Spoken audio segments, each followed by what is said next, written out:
I never thought a horror movie would be the thing that made me realize I was falling for someone. Honestly, I'd always figured those moments happened somewhere more romantic, like over coffee or during a sunset, not in the middle of a dim living room with a crappy flick playing on TV and the occasional jolt from a jump scare. But there I was, sitting on this worn-out couch in Ethan's apartment, watching what had to be the cheesiest horror movie I've ever seen, when suddenly he reached over and grabbed my hand. Let me back up a little. Ethan and I had actually met through work, which is always awkward when you like someone, because it's not like you can just casually flirt all day without it feeling weird. We were both in the marketing department at this small tech startup, and over time, we'd become those work friends who occasionally grabbed lunch together or shared memes in the group chat. Nothing flirty, just easygoing. A couple weeks ago, Ethan had invited me over to watch some movies. He made it sound casual, like just two friends hanging out. I wasn't sure if there was something more going on, but honestly, I was cool with just seeing where it went. The apartment was small but cozy, the kind of place that felt lived in without being cluttered. The lighting was low, and there was this faint scent of sandalwood in the air, definitely his cologne. He dimmed the lights just enough so the TV was the main focus.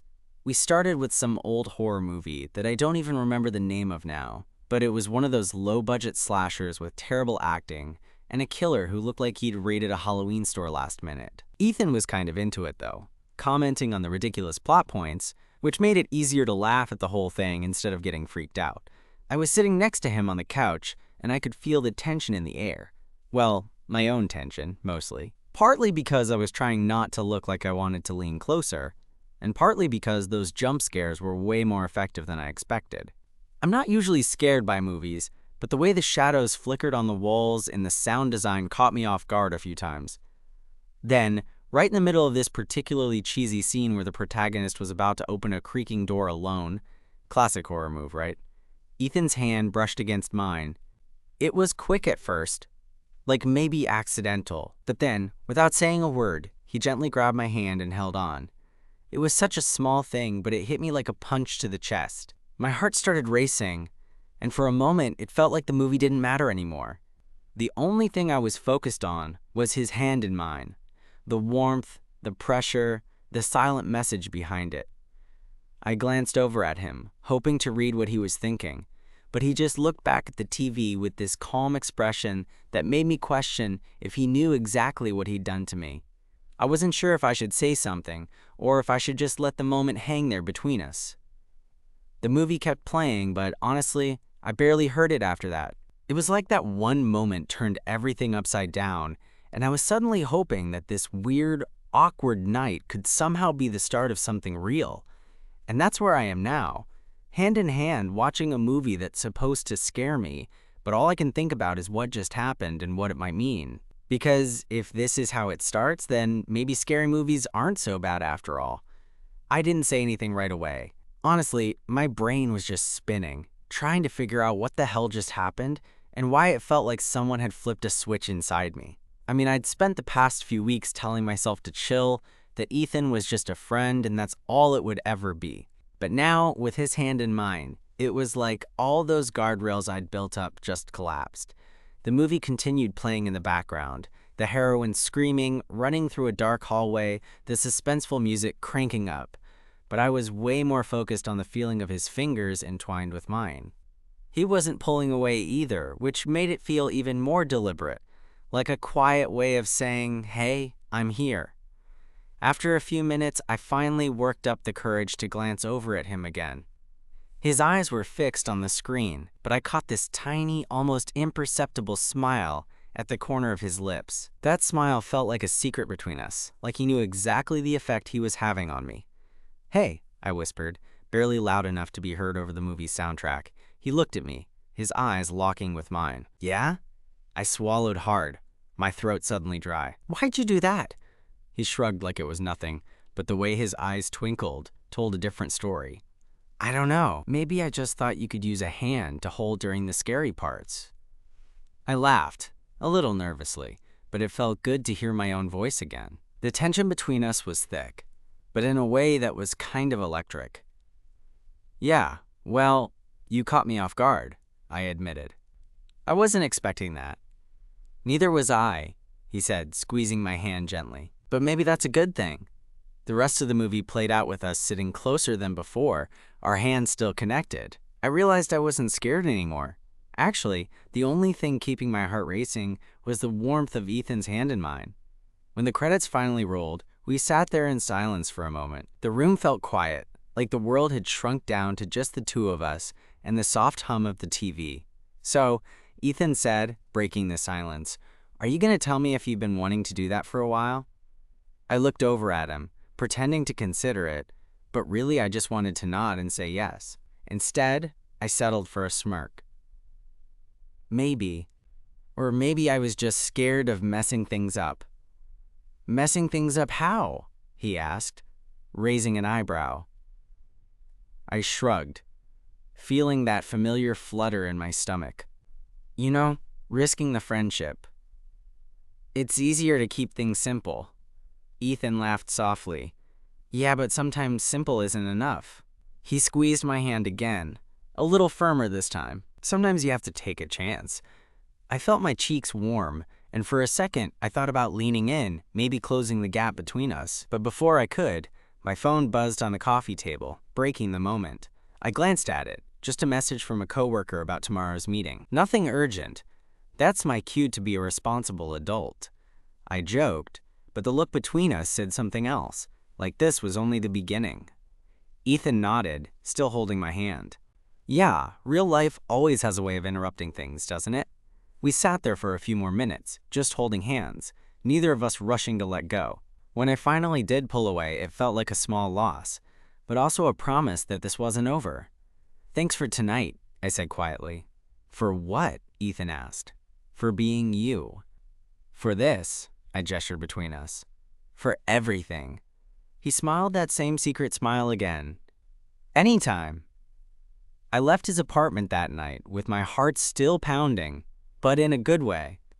Walking home, I kept replaying that moment. His hand in mine, the way it felt like the start of something new and terrifying and exciting all at once. I didn't know what tomorrow would bring, but for the first time in a long time, I was actually looking forward to finding out. The next day at work, I felt like I was walking on a cloud, or maybe a tightrope, because every time I thought about that night, I'd get this nervous, excited buzz that made my palms sweat just a little. I wasn't one to usually overthink things, but with Ethan, it was different. Suddenly, everything felt charged. When I got to the office, I spotted him right away, and of course my heart decided to do that embarrassing flutter thing. He caught my eye and gave me that same easy smile, like nothing had changed, but I knew it had, at least for me. We ended up sharing a quick coffee break mid-morning.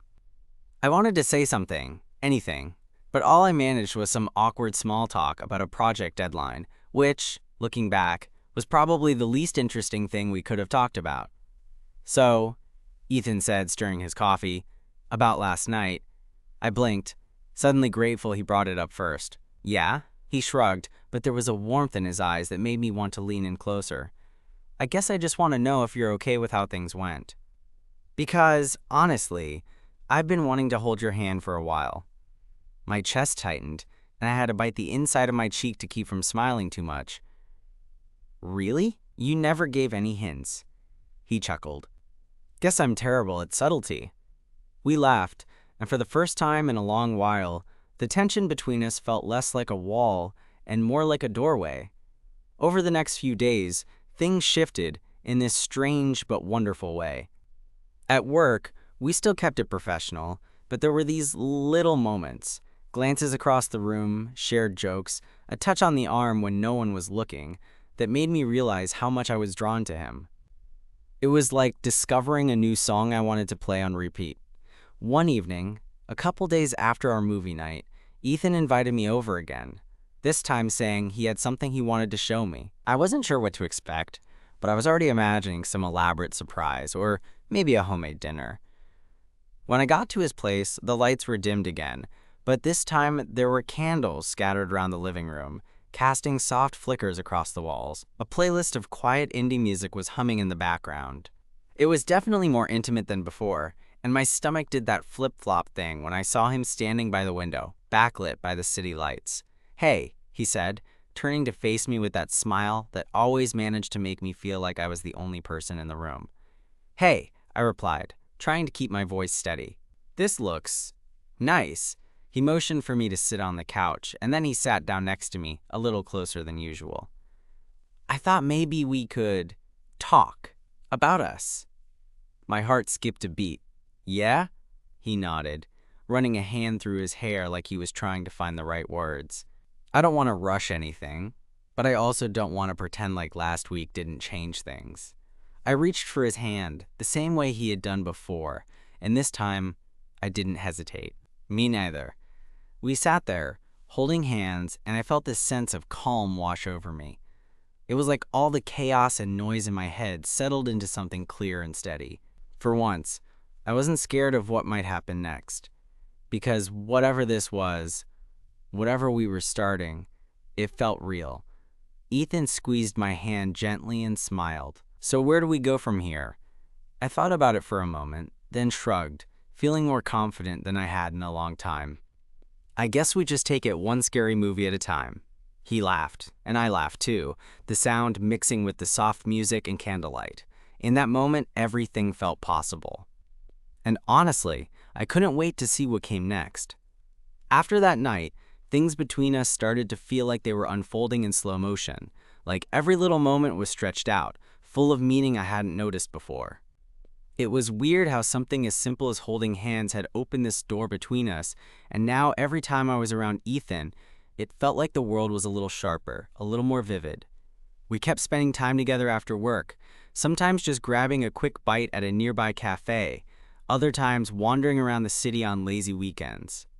There was one night in particular that stuck with me. We'd planned to catch another horror movie, this time something new that had just come out, and I was half expecting the usual nervous laughs and shouts. But Ethan surprised me. We got to the theater and bought our tickets, then found seats near the back. The preview started rolling, and Ethan reached over again to hold my hand. This time, I didn't hesitate. I squeezed his fingers, and it felt like a silent promise. "I'm here. You're not alone." About halfway through the movie, when the tension was at its peak and the characters were huddled in some creepy basement, Ethan leaned over and whispered, "You okay?" I nodded, but honestly, I was more distracted by how close he was. His breath was warm against my ear, and I could feel his heartbeat steady through the palm of my hand. It was absurd to think a movie could make me feel this way, but somehow it did. After the movie, we walked out into the chilly night air. The streets were quiet, lit only by the orange glow of street lamps. Ethan looked down at me, his eyes reflecting the soft light. "Hey," he said quietly. "Can I be honest?" I smiled. "Always." He took a deep breath. "I've been trying not to freak out about how much I like you. Like, I wasn't sure if you felt the same, or if I was just imagining things. I felt my cheeks heat up. I've been scared of messing it up, honestly. But yeah, I like you too. A lot." His smile was like a sunrise. Good, because I don't want to keep pretending this is just friendship. We stopped walking, and for a moment, the city faded away. I reached up and brushed a stray hair from his forehead, and before I knew it, we were leaning in. The first kiss was soft, tentative, but electric. It was like finally finding a missing piece I didn't know was gone. After that night, our relationship started to take shape. We weren't rushing anything, no grand declarations or pressure, but there was this steady, growing connection that felt both fragile and unshakable. We were learning each other's rhythms, the little quirks that made us who we were. One afternoon, a couple of weeks later, Ethan invited me over for dinner. He'd been experimenting with cooking, and I was curious to see if he was as good in the kitchen as he was with words. When I arrived, the apartment smelled amazing. Garlic, roasting vegetables, something sweet burning gently in the oven. He met me at the door with that shy, nervous smile I was starting to recognize as Ethan's version of flirting. "Hope you're hungry," he said. "I'm starving," I replied, stepping inside. We cooked together, laughing when I accidentally dropped a spoon and when he tried to explain the difference between two kinds of pasta. As we ate, the conversation drifted from silly to serious and back again. We talked about everything: our families, our fears, the weird little things that made us who we were. At one point, Ethan reached across the table and took my hand. "I'm really glad I took that chance with you," he said softly. "Even if it started with a crappy horror movie." I laughed. "Me too. It's funny how the scariest things sometimes turn out to be the best." That night, as I walked home, I thought about how far we'd come, from shy glances in the office, to holding hands in the dark, to kissing under street lamps. It wasn't perfect, and it wasn't always easy, but it was ours. And for the first time in a long time, I felt like I was exactly where I was supposed to be. I still get a little nervous sometimes when I see him across the office or when he texts me unexpectedly. But now, that nervousness isn't about doubt or fear. It's about excitement, about knowing that this story we're writing together is just beginning. And honestly, I can't wait to see what happens next.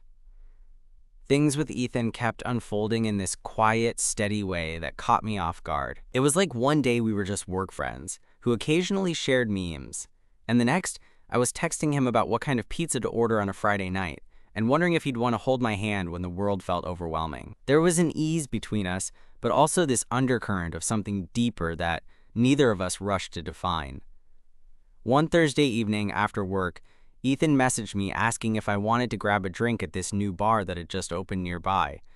I was tired but figured it'd be nice to hang out outside the office and away from our usual routines. I met him there, and the place was already buzzing with people, music humming low in the background, lights dim but warm. We found a corner booth and ordered a couple of beers.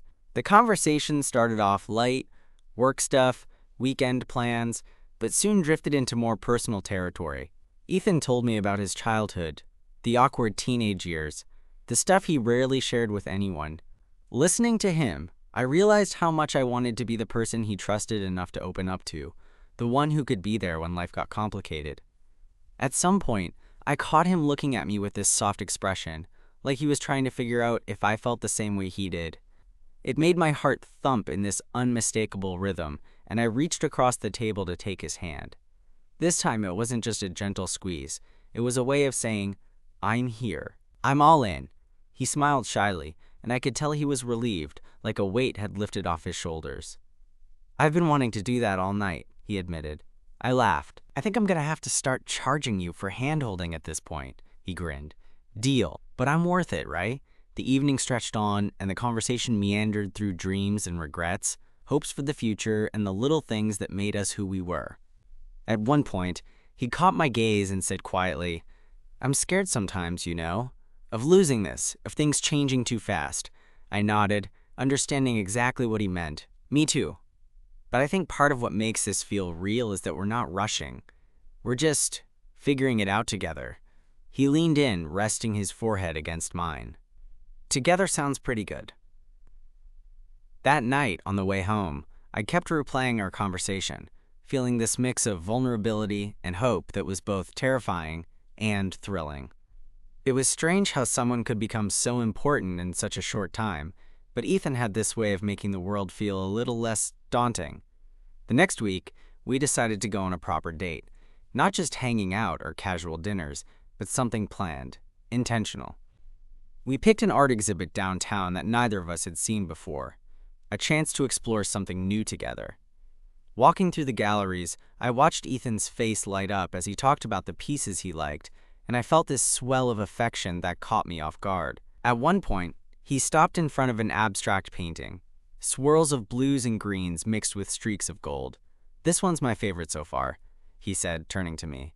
"It's chaotic, but beautiful, kind of like life." I smiled.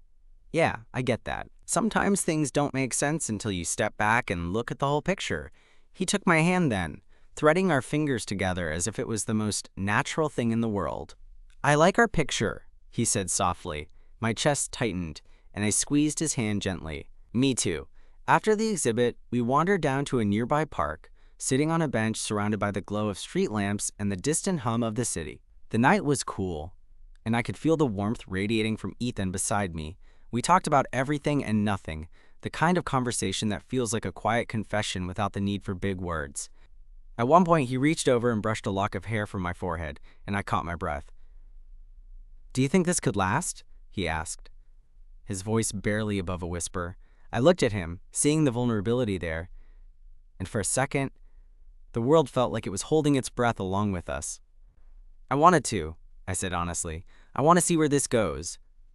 With you. He smiled, and it was like the whole city lit up around us. Then let's do it. No rush, no pressure, just us. That night, as I walked home, I felt a sense of calm I hadn't felt in a long time. There were still uncertainties ahead. Work stress, life's usual chaos. But with Ethan, it felt like I had someone to face it all with. And honestly, that was enough to make even the scariest parts seem a little less frightening. After that night in the park, things between Ethan and me felt like they were shifting into a new rhythm. One that was comfortable, but also charged with this quiet excitement. It wasn't like suddenly everything was perfect or easy. Life kept throwing its usual curveballs. But somehow, having him there made the bumps feel less like obstacles and more like parts of the journey. A couple of weeks later, I found myself standing outside Ethan's apartment, juggling a bottle of wine and a bag of groceries I'd picked up on the way over. He'd invited me for dinner, saying something about trying to recreate a dish he'd had while traveling. I was interested, mostly because he'd never really cooked for anyone before, at least not that I knew of, and I was curious to see this side of him. When he opened the door, his smile was warm and genuine, and there was something about the way he looked at me that made my chest tighten. "Hey," he said, stepping aside to let me in. "You're a lifesaver for grabbing this stuff." I shrugged, trying to play it cool but definitely feeling that nervous buzz. "Well, someone has to keep you from starving." We settled into the kitchen, and I helped him chop vegetables while he handled the sauce. The apartment filled with the aroma of garlic, herbs, and something sweet from the oven. We joked around, teasing each other over minor kitchen mishaps, and I found myself relaxed in a way I hadn't been in a while. At one point, Ethan caught my hand while we were both reaching for the same spoon. His fingers laced through mine, and the world seemed to pause for a second. "You're really good at this," he said softly. I smiled, feeling that rush of warmth. "You mean cooking or holding hands?" He laughed and squeezed my hand gently. "Both." Dinner turned out better than either of us expected, and we ate sitting cross-legged on the floor with the TV murmuring in the background. Afterward, we curled up on the couch, close enough that I could feel the steady beat of his heart against my side. We talked late into the night about dreams, fears, music, the weird little things that made us who we were. At one point, Ethan brushed a stray hair off my face and said, "I don't want to rush, but I want you to know I'm serious about this. About us." I looked into his eyes and saw something honest and hopeful there. "Me too," I said. "I'm ready to see where this goes." The truth was, I hadn't felt this way in a long time. This blend of comfort and excitement, of knowing that no matter what happened, we had something real. Not long after that, we started meeting up outside of work more regularly, sometimes just for a walk through the park or grabbing coffee on lazy Sunday mornings. It was in those quiet moments that I realized how much I looked forward to seeing him, how much I wanted to be a part of his everyday life. One afternoon, we found ourselves sitting on a bench overlooking the river, the city skyline stretching out behind us. The sun was setting, casting a golden glow, and for a second, everything felt perfect. Ethan turned to me, his eyes serious but soft. "Can I ask you something?" "Anything," I replied. He hesitated, then took a breath. "What do you want this to be?"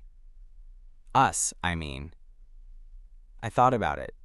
About all the small moments that had built up to this point.